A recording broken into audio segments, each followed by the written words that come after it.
लिंग का मतलब होता है परमात्मा। लिंग का मतलब होता है जहां सब कुछ लीन रहता है। लीन रहता है मतलब ये ब्रह्मांड लिंग का प्रतीक है। आज से हजारों हजार वर्ष पूर्व इस ब्रह्मांड की परिकल्पना हमारे ऋषियों ने लिंग की आकृति में की। ये ब्रह्मांड कैसा है? ये कोई फुटबॉल के समान गोल नहीं है, ठीक लिंग के समान है। हम शिवलिंग जो बनाते हैं, ठीक शिवलिंग के आकार का ये ब्रह्मांड है। उसे लिंग क्यों कहा गया भाई? ब्रह्मांड के आरंभ में इस ब्रह्मांड में सब कुछ लीन रहता है। ये पृथ्वी, जल, तेज, वायु, आकाश, ग्रह, नक्षत्र सब इसके अंतर्गत रहते हैं, लेकिन किसी का पता नहीं चलता। सूक्ष्म रूप से रहते हैं। सूक्ष्म रूप से सबको अंदर में जो धारण करके रखता है, उस तत्व का नाम लिंग है, अर्थात परमात्मा। एक अर्थ में सब कुछ परमात्मा से ही प्रकट हुआ है। हमारे वेद कहते हैं, यतो वा इमानि भूतानि जायन्ते यतो जातानि जीवन्ति यत् प्रयन्त्यभिशं विशन्ति तद विजिज्ञासस्व तद ब्रह्मेति। गुरु कहते हैं शिष्य को, आचार्य कहते हैं जिज्ञासु को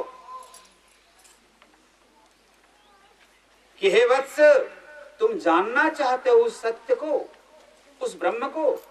तो ब्रह्म कौन है भाई? जहां से ये समग्र ब्रह्मांड की उत्पत्ति होती है। वेद में कहा गया है कि ब्रह्मांड की उत्पत्ति हिरण्यगर्भ से। हिरण्यगर्भः समवर्तताग्रे भूतस्य जातः पतिरेक आसीत् सदाधारम पृथ्वीं द्यामुते माम कस्मै देवाय हविषा विधेम। ये वेद कहते हैं सबसे पहले ये हिरण्यगर्भ था। हिरण्यगर्भ से ये ब्रह्मांड की उत्पत्ति हुई, इसीलिए इसको ब्रह्मांड कहते, ब्रह्मा का अंड। तो ये ब्रह्मांड की उत्पत्ति जिससे होती है और उत्पन्न होने के बाद ये ब्रह्मांड जिसमें रहता है, और अंत में यह ब्रह्मांड जिसमें जाकर लीन हो जाता है, उस तत्व को जानने का प्रयास करो, वही ब्रह्म है। उस ब्रह्म को हम कहते हैं लिंग। तो परमपिता परमात्मा ही लिंग के रूप में है। उसके बाद ब्रह्मा, विष्णु, शंकर सब पैदा होते हैं। इन सब के आदि मूल को हम कहते हैं लिंग। इसीलिए देखना, लिंग न तो ब्रह्मा के समान है, न विष्णु के समान है, न शंकर जी का जो रूप सगुण साकार में जो वर्णन करते हैं वैसा भी नहीं है। ये क्या है? निर्गुण और निराकार का प्रतीक है। वही निर्गुण निराकार बाद में सगुण साकार होता है, तो ब्रह्मा के रूप में उसके 4 मुख हो जाते हैं। विष्णु के रूप में उनके 4 हाथ शंख चक्र गदा पद्म धारण करने वाले हो जाते हैं। तो वही शिव के रूप में फिर गले में सर्प की माला, जटाजूट, अर्धचंद्र मस्तक पर, दिगंबर ऐसे हो जाते हैं।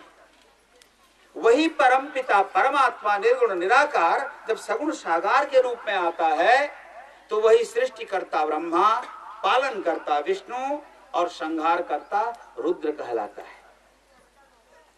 वही लिंग परमात्मा का द्योतक है, तो वही लिंग प्रकृति का भी द्योतक है।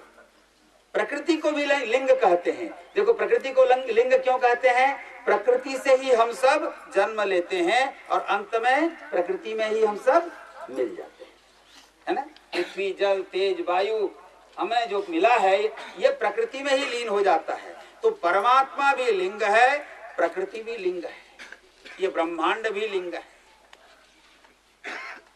इसका स्वरूप बीज रूप में होता है। हम लोग देखना, महामृत्युंजय जब करेंगे, ओम ऐंग ओंग ह्रींग ओंग जूंग करते हैं ना, ऐंग ह्रींग क्लींग जूंग।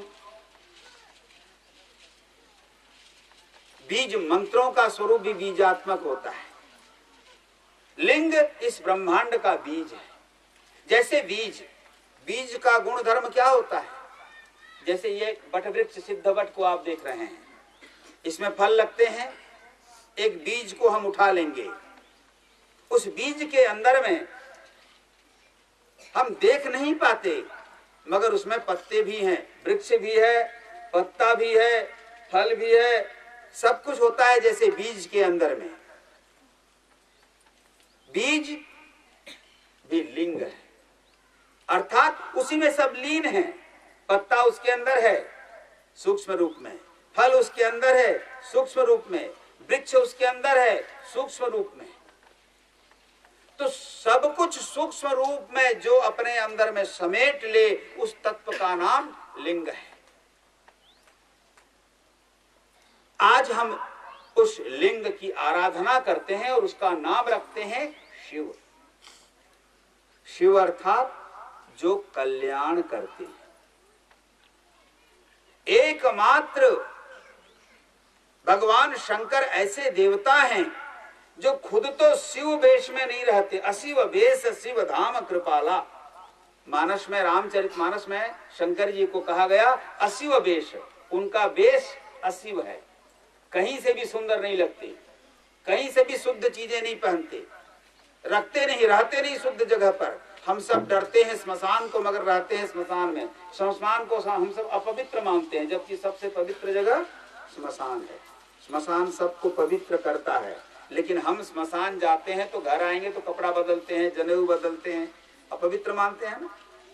अपवित्र मानने वाले स्थान पर रहने वाले शिव परम पवित्र माने जाते हैं। जो समग्र अपवित्रता को भी पवित्रता में बदल दे, उस तत्व का नाम है शिव। और उस शिव की आराधना हम करते हैं लिंग के रूप में।